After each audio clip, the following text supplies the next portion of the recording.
kot sami besedi pravita, v bistvu razstrupljanje pomeni, da se znebimo določenih strupov, ki so se nakopičili v našem telesu. Se pravi, to so različne težke kovine, toksične snovi, tudi sami recimo presnovni ostatki, ki nastanejo pri metabolizmu patogenih organizmov v našem telesu, kot je recimo tudi kandida, pa tako naprej. Se pravi, tisto nesnaženje pride od povsod.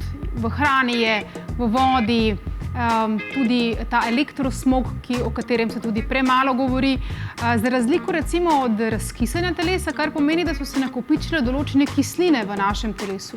Predvsem se to dogaja zaradi preveč stresa, zaradi nepravilne prehrane, zaradi prehrane, ki tudi v našem telesu povzroča veliko kislin.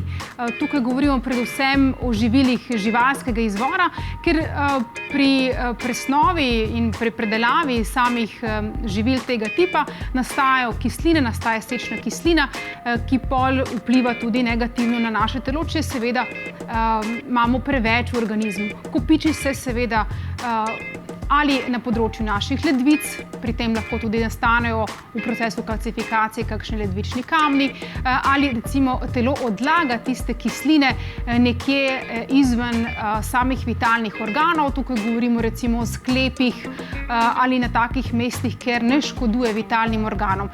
Zaradi tega nastanejo pa različne bolezni.